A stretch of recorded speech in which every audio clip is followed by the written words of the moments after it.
Hello, ഇത് കഴിഞ്ഞ NEET MDS exam എഴുതിയിട്ടുണ്ടായിരുന്നൊക്കെ വേണ്ടിയിട്ടുള്ള ഒരു സ്പെഷ്യൽ വീഡിയോ ആണ്. ഇച്ചിരി ലേറ്റ് ആയിപ്പോയി. എന്നാലും നിങ്ങൾ സ്കോർ കാർഡ് ഡൗൺലോഡ് ചെയ്തിട്ടുണ്ടായിരുന്നോ? ഇല്ലെന്നെ നമുക്കിത് എങ്ങനെയാണെന്ന് നോക്കിയാലോ? ആദ്യം നമുക്ക് NBMSന്റെ സൈറ്റിലേക്ക് പോവാം. ഈ സ്റ്റെപ്സൊക്കെ എല്ലാവർക്കും അറിയാമായിരിക്കും, എന്നാലും ഞാൻ ഒന്നും കൂടെ പറയുവാണേ. അത് കഴിഞ്ഞ് എക്സാമിനേഷൻസിലേക്ക് പോവുക. അവിടെ നിന്ന് നീറ്റ് MDS എന്ന ഓപ്ഷൻ എടുക്കണം.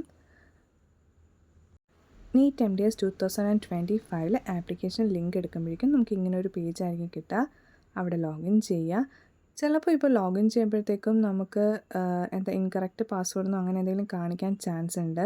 അങ്ങനെ കാണിക്കുകയാണെന്നുണ്ടെങ്കിൽ ഫോർഗോട്ട് പാസ്വേഡ് കൊടുത്തിട്ട് പുതിയ പാസ്വേഡ് റീസെറ്റ് ചെയ്താൽ മതിയാവും. സൈഡിൽ ഇങ്ങനെ 2 ഓപ്ഷൻസ് കാണിക്കുന്നുണ്ടാവും. ഒന്ന് സ്കോർ കാർഡ്, പിന്നെ ഒന്ന് 50% സ്കോർ കാർഡുമാണ്. നമ്മുടെ SC/STയോ OBCയോ അങ്ങനെ എന്തെങ്കിലും അതിൻ്റെ ബേസിസിലുള്ള സ്കോർ കാർഡുമാണ് ഒരെണ്ണം. ക്ലിക്ക് ഹിയർ എന്നുള്ള ഓപ്ഷനിലേക്ക് പോവുക. അപ്പോഴത്തേക്കും നമ്മുടെ സ്കോർ കാർഡ് ഡൗൺലോഡ് ആവും. ആ ഫയൽ ഓപ്പൺ ചെയ്യാൻ നോക്കുമ്പോഴത്തേക്കും ഇങ്ങനെ പാസ്വേഡ് ചോദിക്കുന്നുണ്ടാവും.